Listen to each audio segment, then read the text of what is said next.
ጤና ይስጥልኝ ወገኖቼ እንደምን ዋላችሁ? ወደ ሰላም ዩቲዩብ ቻናል እንኳን በሰላም መጣችሁ። ሰላማዊት በላይነህ ነኝ። ዛሬ እንግዲህ ባለፈው ቃል በገባሁት መሰረት ኢትዮጵያ ኦርቶዶክስ መንፈሳዊነትን እና የበረራ አስተናጋጅነትን ስራ እንዴት በአንድ ላይ አስተባብረን ይዘን መሄድ እንችላለን ስለሚለው ነው ዛሬ የምንነጋገረው ማለት ነው።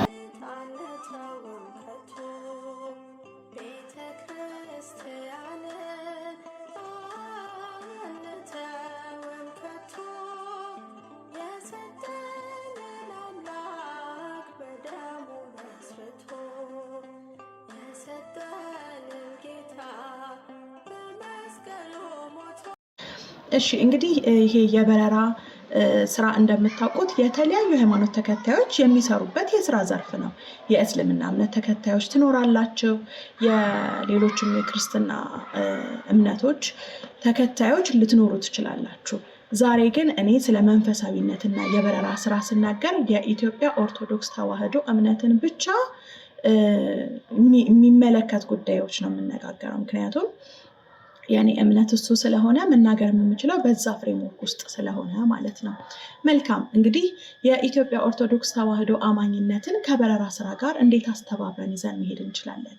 በመጀመሪያ ደረጃ ስለዚህ ለመናገር የኢትዮጵያ ኦርቶዶክሳዊ መንፈሳዊነት ወይም የኢትዮጵያ ኦርቶዶክስ ተዋሕዶ መንፈሳዊነት ምንድን ነው የሚለውን በጥቂቱ ሜንሽን አድርገን ማለፍ ይኖርብናል ማለት ነው። እንግዲህ እንደምታውቁት በስርዓተ ቤተክርስቲያን መሰረት እኔ ሴት ነኝ፣ ስብከት መስጠት ወይም ማስተማር አልችልም። ዛሬ የምነግራችሁ መንፈሳዊነት ባጭሩ ምንድን ነው፣ በምን አይነት መልኩ ሊገለጽ ይችላል፣ እንዲሁም ከስራችን ጋር እንዴት አድርገን አንድ ላይ ጎን ለጎን ማስኬድ እንችላለን የሚለውን ብቻ እንድትረዱ እንፈልጋለን። እንግዲህ ስለ ኦርቶዶክሳዊ መንፈሳዊነት በጣም ብዙ ትምህርቶች በሀገራችንም ውስጥ ባሉ አባቶች ከሀገራችንም ውጭ ባሉ የጥንት አባቶች እስካሁን ድረስ ባሉ አባቶች የተለያዩ ትምህርቶች ተሰጥተዋል። ስለዚህ ስለሱ ማወቅ ከፈለጋችሁ በአባቶቻችን የተሰጡትን ትምህርቶች መመልከት እንዲሁም በመጽሐፍት የተጻፉትን ማንበብ በራሱ ጠቃሚ ሊሆን ይችላል። እኔ ግን ዛሬ የምናገረው እንግዲህ መንፈሳዊነት ብለን ስንል ምን ማለታችን ነው? የሰው ልጅ ከአምላኩ ከፈጠረው ከእግዚአብሔር ጋር ያለው ግንኙነት ማለታችን ነው አይደል? ስለዚህ እንግዲህ አንድ ሰው መንፈሳዊ ነው ብለን ስንል ያ መንፈሳዊነቱ በተለያየ መንገድ ይገለጣል። አንድ ሰው መንፈሳዊ ነው የሚለውን የምናረጋግጠው በምንድን ነው? በሚያደርገው ድርጊት ነው አይደለ? ያለበለዚያ መንፈሳዊ ነው መባሉ በራሱ ብቻውን በቂ አይሆንም። ስለዚህ መንፈሳዊነት መገለጫዎች አሉት። ከነዛ መገለጫዎቹ መካከል እንግዲህ የተለያዩ ነጥቦችን ልናነሳ እንችላለን። የመጀመሪያው ጾም ሊሆን ይችላል፣ ጸሎት ሊሆን ይችላል፣ ራስን ከተለያዩ በጎ ካልሆኑ አስተሳሰቦች ማቀብ መጠበቅ ሊሆን ይችላል፣ ራስን ከዝሙት መጠበቅ ሊሆን ይችላል እና ከመሳሰሉት ማለት ነው። ስለዚህ እነዚህ የአንድ ኦርቶዶክስ መንፈሳዊነት መገለጫዎች ናቸው። መጸለይ አለበት፣ መጾም አለበት፣ ከበጎ ካልሆኑ አስተሳሰቦች ሕሊናውን ልቦናውን መጠበቅ መቻል አለበት። ከዛ በተጨማሪ ደግሞ እንግዲህ በንግግሮች እንዲሁም በአክሽን በሁኔታ ከዝሙትን ከሚቀሰቅሱ ወይም ከዚሁ ጋር የተገናኙ ነገሮች ራስን መጠበቅና ማራቅ ያስፈልጋል። እንግዲህ ወደዚህ ስራ ስትመጡ የተለያዩ ሰዎች የተለያየ አስተያየት ሰጥተዋችሁ ሊሆን ይችላል። እኔ የገጠመኝ ፐርሰናሊ ያለኝ ገጠመኝ ስላለ ነው ይሄን የምላቸው። ወደዚህ ስራ ስትመጡ ይሄን ስራ እንዴት ትሰሪያለሽ? አንቺ የበረራ አስተናጋጅ ሆነሽ ኦርቶዶክስ ክርስቲያን የሆነ ሰው እኮ ይሄን ስራ መስራት የለበትም። ይሄ ለመንፈሳውያን የሚሆን ስራ ወይም ለኦርቶዶክሳውያን የሚሆን ስራ አይደለም። ስለዚህ ይሄን ስራ መስራት የለብሽም፣ ወደ መጥፎ አቅጣጫ ይወስድሻል፣ ህይወትሽን ያበላሸዋል ብለው እንግዲህ በጎ ከማሰብ በመነሳት የሚነግሯችሁ ወይም የሚመክሯችሁ ሰዎች ሊኖሩ ይችላሉ። ይሄ ግን ያው ትክክለኛ አመለካከት አይደለም። የትም ሄድን በምንም አይነት ኢንቫይሮንመንት ተገኘን በምንም አይነት ሁኔታ ውስጥ መንፈሳዊነታችንን ዲፋይን የምናደርገው እኛው ነን አይደል? በማንኛውም አይነት ሁኔታ ውስጥ ሆኖ የሰው ልጅ እግዚአብሔርን ማምለክ ይችላል። በመጽሐፍ እንደተጻፈ ነቢየ እግዚአብሔር ዳንኤል በባቢሎን በምርኮ ሳለ እሱ የራሱን እምነት ያራምድ ነበር አይደል? ሌሎች ጣዖት በሚያመልኩበት ለጣዖት በሚሰግዱበት ሁኔታ ውስጥ እንኳን ሆኖ ስለ 3ቱ ህፃናት ታሪክ እንሰማለን። በቤተክርስቲያናችን አስተምሮ በጣም ብዙ የተለያዩ ሰዎች አሉ። አካባቢያቸው እምነታቸውን እንዲያካሂዱ ሳይፈቅድላቸው ቀርቶ እነሱ ግን በዛ መካከል እምነታቸውን በሚገባው ሊደረግ በሚገባው መልኩ አድርገው ያለፉ ብዙ ቅዱሳን ያሉባት ቤተክርስቲያን ናት የኛ ቤተክርስቲያን ማለት ነው። ከዛ አንጻር ይሄ እንግዲህ ስራ ነው። አሁን የምንሰራው ስራ ይሄ ከኢመንፈሳዊ ከመሆን ጋር የሚገናኝ አይደለም፣ የስራ ዘርፍ ነው። በዚህ የስራ ዘርፍ ውስጥ ግን እንደ አንድ ኦርቶዶክሳዊ እንዴት ራሴን ጠብቄ ማውጣት እና ወደምፈልገው ሌቭል ደረጃ መድረስ እችላለሁ የሚለውን ማሰብ ነው ዋናው ነገር። እንግዲህ በዚህ ስራ ውስጥ ከመንፈሳዊነት ጋር በተገናኘ ቅድም ካልኳችሁ ጋር ጾም መጾም፣ ጸሎት ማድረግ፣ በጎ ህሊናን መጠበቅ፣ ከዝሙትና ከመሳሰሉት ነገሮች ራስን ማራቅ በተወሰነ መልኩ ተግዳሮት ሊኖረው ይችላል። ሙሉ በሙሉ ነፃ ነው። እንደፈለጋችሁ መጸለይ፣ እንደፈለጋችሁ መሆን ወይም መንፈሳዊነታችሁ መተግበር ትችላላችሁ እያልኳችሁ አይደለም። ይህንን ተግዳሮት ግን መወጣት መጋፈጥ በደንብ ይቻላል ማለት ነው። እንግዲህ ስለ ጾም በተመለከተ መጀመሪያ ስናገር ባለፈው ቪዲዮ ላይ ሜንሽን እንዳደረኩት የአመጋገብ ዘይቤያችን ወደ ሌላ ሀገሮች ስንጓዝ የተለየ ሊሆን እንደሚችል ነግሬያቸዋለሁ። ለምሳሌ በጾም ወቅት እንግዲህ የኦርቶዶክስ ተዋሕዶ እምነት ከማይጾምበት ጊዜ ይልቅ የሚጾምበት ጊዜ ይበዛል፣ ሁላችሁም እንደምታውቁት።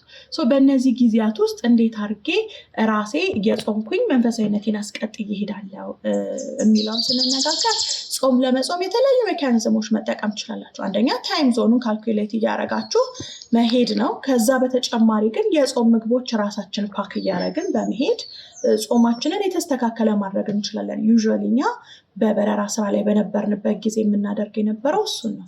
የጾም ምግቦችን ከራሳችን ከቤታችን እስፔሻሊ ደግሞ ለረዘም ላለ ጊዜ መቆየት የሚችሉ የጾም ምግቦች ስላሉ በእኛ ሀገር እነ ድርቆሽ ፍርፍር የመሰሉትን እነ አትክልት እነ ምስር የመሳሰሉትን አይነት ምግቦች ፓክ በማድረግ በጾም ወቅት እነሱን እየተመገብን መቆየት። ከዛ ውጭ ግን ጁሶች፣ የተለያዩ መጠጦች፣ ዳቦም፣ ፍሩትም እንዲህ አይነት ምግቦች ራሱ በአውሮፕላን ላይ በስራ ላይ በምንሆንበት ጊዜ እናገኛለን። ስለዚህ ለጾማችን ዲተርሚንድ መሆን መወሰን፣ ራሳችንን ለዛ ነገር አሳልፈን መስጠት ነው እንጂ የሚፈልገው በበረራ አስተናጋጅነት ስራ ውስጥ መጾም አይቻልም የሚባል ነገር የለም፣ አይኖርም። እሺ፣ ከዛው ተጨማሪ ደግሞ የጸሎት ሰዓት እንግዲህ እንደሌላው ስራ ሁሉ ስትራክቸርድ በሆነ በቋሚ ሰዓት ጸሎት እናደርጋለን የሚለው ነገር በተወሰነ መልኩ ከስራ አንጻር ላያስኬድ ይችላል። እንግዲህ በኦርቶዶክሳዊ አስተምህሮ መሰረት የሰው ልጅ በ24 ሰዓት ውስጥ በዕለት ውስጥ ቢያንስ ለ7 ጊዜ ጸሎት እንዲያደርግ ይመከራል ወይም ይጠበቃል አይደለ? አንዳንዶቻችን ደግሞ በተለያየ ምክንያት በስራ ባኗኗር ሁኔታ ምክንያት ብዙ ጊዜ ጸሎት የምናደርገው ጠዋትና ማታ ብቻን ሊሆን ይችላል። ያው ከማዕድ ሰዓት ውጭ ያለውን ጸሎት ማለት ነው። ስለዚህ አሁን ከስራዬ ጋር በምን መልኩ ጸሎት ባረግ ይሄድልኛል የሚለውን እቅድ ማውጣት ያስፈልጋል ማለት ነው። አንደኛ በምትሄዱበት ሀገር ሁሉ ስትሄዱ የምትፈልጓቸውን ስዕላት በሻንጣችሁ አድርጋችሁ መያዝ፣ የመስቀል፣ የጸበል፣ የተለያዩ የእምነታችን ላይ ጸሎት ስናደርግ የምንጠቀምባቸውን ቁሳቁሶች በሙሉ ይዘን መሄድ እንችላለን። ስለዚህ ጸሎት መጽሐፍ፣ ስዕል፣ መስቀል፣ ጸበል የመሳሰሉትን ነገሮች ይዛችሁ መሄድ ትችላላችሁ። ከዛ በተጨማሪ ደግሞ ሰዓታችሁን አጀስት አድርጋችሁ በምተኙበት ሰዓት፣ ከእንቅልፍ በምትነሱበት ሰዓት እያመቻቻችሁ ጸሎታችሁን ለማድረግ ምንም የሚያገዳችሁ ነገር አይኖርም። በእረፍት ጊዜያችሁ በፈለጋችሁ ሰዓት ከእግዚአብሔር ጋር መገናኘት፣ ጸሎት ማድረግ ትችላላችሁ ማለት ነው።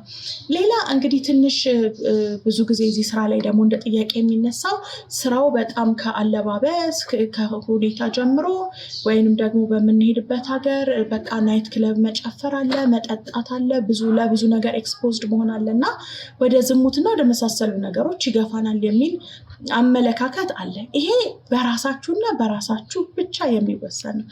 ብዙዎቻችን እንግዲህ በኮሌጅ ወይም በዩኒቨርሲቲ ላይፍ ውስጥ አልፈን የመጣን ሰዎች ነን አይደል? በኮሌጅ በዩኒቨርሲቲ ስንማር አሉን ናይት ክለብ ሄዶ የሚጨፍር ጓደኛ አለን፣ ወደ ቤተክርስቲያን ደግሞ የሚሄድ ጓደኛ አለን።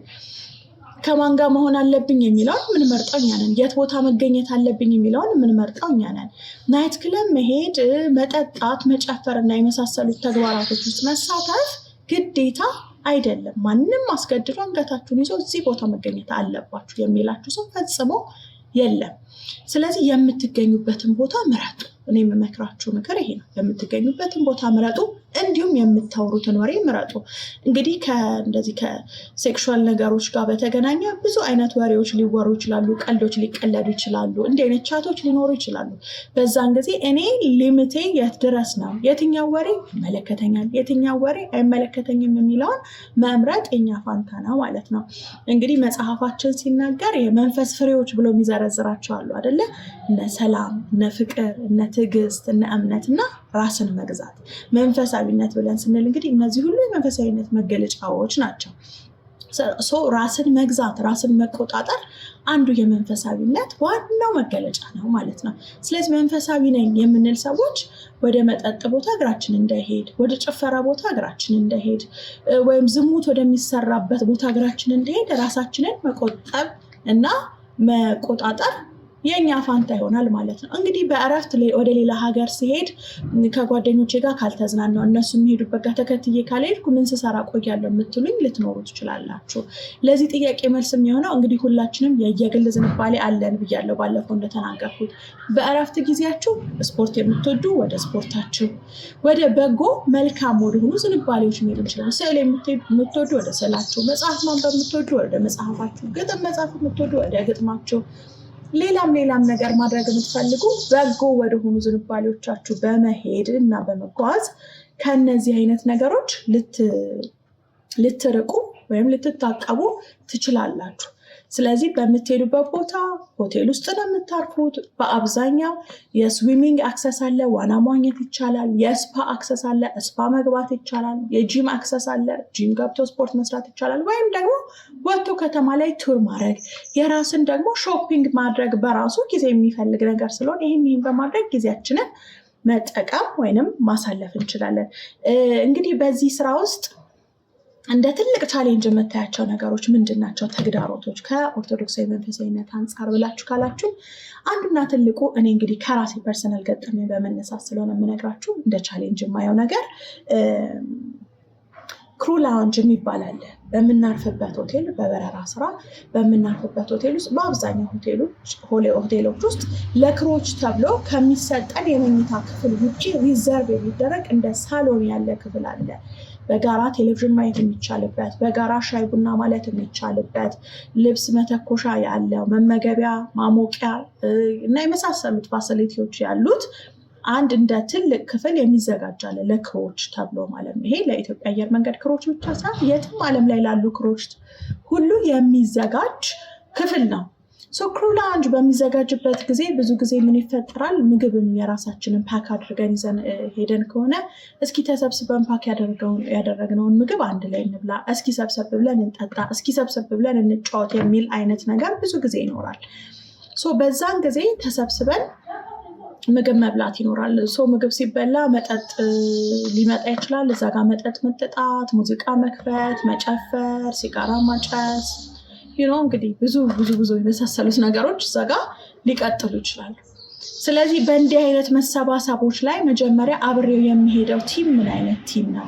የማውቀው ቲም ነው ወይ የማላውቀው ቲም እስከሆነ አብሮ የሚሄደው በምን አይነት መንገድ ልጠንቀቅ ብለን ማይንድፉል ሆነን እንደ አንድ መንፈሳዊ ሰው መኖር አለብን።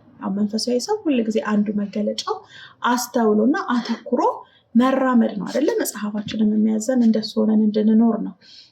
ስለዚህ የት ቦታ እኔ መገኘት አለብኝ እንደ አንድ ክርስቲያን? የእኔ ቦታ ያልሆነው የትኛው ነው? እኔን የማይመጥነኝ ቦታ የትኛው ነው የሚለውን ማወቅ እጅግ በጣም ተገቢ ነው። ሌላው ናይት ክለብ መሄድ። እንግዲህ ብዙ ጊዜ ለመዝናናት በየሀገሩ ናይት ክለብ የመሄድ ልምድ አለ፣ ወይም ይሄ የጭፈራ ቦታዎች የመሄድ ልምድ አለ፣ ሊኖር ይችላል። ከስራው ጋር በተገናኘ አክሰሱም ስላለ ያው የተለያየ ሀገርም ላይ እንደ ባህልም ስለሆነ ጭምር ሊደረግ ይችላል። እሱን የሚያደርጉ ደግሞ የስራ ባልደረቦች አብረውን ሊጓዙ ይችላሉ። እነሱ በመሄዳቸው እዛ ቦታ ላይ አንኮንናቸውም።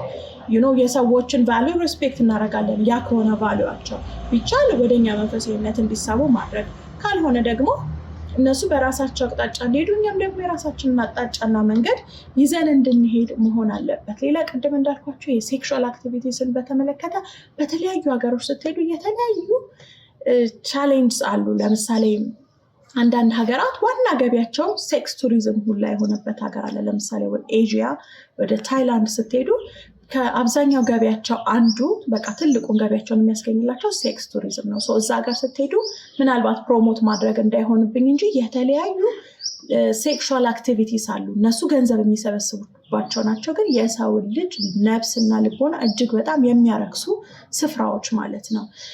ቢቾች ዳር በቃ ላይቭ በቀጥታ የሴክሹዋል አክቲቪቲስ የሚታዩበት ሻይ ቡና እያላችሁ ልክ መድረክ ላይ ይሄ ሙቪ እያየን ሻይ ቡና እንደምንለው ሻይ ቡና እየተጠጣ ሴክሹዋል አክቲቪቲ የሚታይበት የተለያዩ እዚህ ጋር ዘርዝሬ ልጠቅስላችሁ ልነግራችሁ ማልፈልጋቸው ጉዳዮች የሚከናወኑበት ሀገር አለ። እንግዲህ በየምትሄዱበት ሀገር ለምሳሌ እኔ በጣም ካስደነገጠኝ ጊዜ መካከል አምስተርዳም ስትሄዱ ወይ ወደ ቤልጅየም አውሮፓ ሀገር ስትሄዱ ፕሮስቲቲዩሽን ወይም የሴተኛ አዳሪነት ስራ በጣም ተስፋፍቶ ታዩታላችሁ። እና አምስተርዳም አንድ ጊዜ በሆነ አጋጣሚ ወጥተን ያየነው ምንድን ነበረ? በመስታወት ውስጥ ልክ ቡቲክ ላይ አሻንጉሊቶች ልብስ ለብሰው እንደሚቆሙት ሁሉ ልብስ ያለበሱ ከራስ ፀጉራቸው እስከ እግር ጥፍራቸው ራቁታቸውን እርቃናቸውን የሆኑ ሴቶች ቆመው በመስታወት ፍሬም ተቀምጠው ኦልሞስት ቆመው ራሳቸውን ፕሮሞት ሲያደርጉ ታያላችሁ። ቤልጅየም ራሴ ሲሄድ በግል የገጠመኝ ለሾፒንግ ለራሳችን ገበያ ወጥተን አንዳንድ ሱቅ ስትገቡ 100% ሴክሹዋል ቶይስ የሚሸጡባቸው ሱቆች አሉ። በቃ በጣም ከኛ ባህልም ሆነ ሃይማኖታዊ እሳቤ የራቁ ነገሮች ይከናወናሉ ዓለም ላይ። ይሄን ደግሞ እኛ መቆጣጠር አንችልም። መቆጣጠር የምንችለው አንድ ነገር አለ። ያ ምንድነው? የራሳችንን ስሜት፣ የምንሄድበትን ቦታ እና አብሮ የሚሄደውን የስራ ባልደረባችንን መምረጥ ግን እንችላለን። እነዚህ በጠቅላላ እንደ ቻሌንጅ ሆነው ሊመጡ ይችላሉ ከስራው አንጻር። ነገር ግን እነዚህን ቻሌንጆች ማይንድፉል ሆነን አስተውሎት በተሞላበት መንገድ እርምጃችንን በማስተካከል መንፈሳዊነታችንን ይዘን መዝለቅ እንችላለን ማለት ነው። ሌላው እንግዲህ ድሬሲንግ ስታይል ነው። አሁን በተለያየ ሀገር በምትጓዙበት ጊዜ የአለባበስ መንገድና የአለባበስ ዘይቤያችን እንደየሀገሩ የአየር ንብረትና ሁኔታ የተለያየ ሊሆን ይችላል። ሙቀት ባለበት ሀገር ወፋፍራም ልብስ ደርበን አንሄድም። ደግሞ በጣም ብርዳማ በሆነ ሀገር ደግሞ ስስ ልብስ ለብሰን አንሄድም። ነገር ግን አንድ ትኩረት ልንሰጠው የሚገባን ነገር ምንድነው? እንደ ኦርቶዶክሳዊ መንፈሳዊነታችን ድሬሲንግ ስታይል ወይም ያለባበስ ዘይቤ በጣም ጥንቃቄን የሚፈልግ ነገር ነው። የምንለብሰው ልብስ ሰዎች ስለ እኛ የተለየ ስሜት እንዲሰማቸው የሚያደርግ ከሆነ ስፔሻሊ ደግሞ እንደ ሴት ጥንቃቄ ማድረግ ይኖርብናል። ሰዳክቲቭ የሆነ ወይንም ሰዎችን ለወሲብ እና ለመሳሰሉት ነገሮች የሚቀሰቅስ የሚያነሳሳ አይነት አለባበስን ከመልበስ መታቀብና መጠንቀቅ ያስፈልጋል። ሙቀታማ ቦታ ሄደን ሊሆን ይችላል ስስ ልብስ መልበስ አስፈላጊ ሆኖ ሊሆን ይችላል። አሁን ወይዘሩን ያማከለ ልብስ አንልበስ እያልኩኝ ሳይሆን፣ ነገር ግን ሞደስት የሆነ ወይዘሩን ያማከለም ቢሆን ግን ክርስቲያናዊ የሆነ አለባበስ ሰዎች በሌላ መንገድ እንዲመለከቱን እንዲያዩን የማያደርግ አለባበስን በመልበስ እራሳችንን ከሚመጡት ተግዳሮቶች መጠበቅ ፕሮቴክት ማድረግ እንችላለን ማለት ነው። እንግዲህ ስለ መንፈሳዊነት እናውራ ካልኩኝ በጣም ጥልቅና ሰፊ ሀሳብ ስለሆነ እያንዳንዱ ዲቴይል ውስጥ እየገባው እንደዚህ ቦታ ስትሄዱ እንዲያርጉ እንደዚህ ቦታ ስትሄዱ እንዲያርጉ የሚለውን ዲቴይል ዋን ባይ ዋን ነካክቼው ላይሆን ይችላል። ነገር ግን በአጠቃላይ የምመክራችሁ ምክር ምንድን ነው? አንድ ኦርቶዶክስ የሆነ ሰው በዚህ የኢትዮጵያ ኦርቶዶክስ ተዋሕዶ እምነት ውስጥ ያለ ሰው መንፈሳዊነቱን አስጠብቆ ከበረራ ስራ ጋር መኖር ከፈለገ በአጠቃላይ በአስተውሎት እና በትኩረት እያንዳንዱን እርምጃውን፣ ንግግሩን፣ ሁኔታውን ሁሉ እየተመለከተ መኖር ይኖርበታል ማለት ነው። ስለዚህ እንግዲህ ለዛሬ ይዤላችሁ የቀረብኩት ይህንና ይህን ዩቲዩብ ቻናል ላይክ፣ ሼር፣ ሰብስክራይብ በማድረግ እንድታበረታቱ እጠይቃለሁ። ኮሜንታችሁን እንድትሰጡኝ በዚሁ ጠይቃችኋለሁ። ከዛ በተጨማሪ ግን እንደ አዳዲስ ሀሳቦች ከዚህ ከበረራ ስራ ጋር በተገናኘ እንድነግራችሁ የምትፈልጓቸው ነገሮች ካሉ ኮሜንት ሴክሽን ላይ ጻፉልኝ። ከዛ የምትሰጡኝን ርዕሶች በመመልከት የተለያዩ ቪዲዮዎችን አዘጋጅቼ ወደ እናንተ ቀርባለሁ ማለት ነው።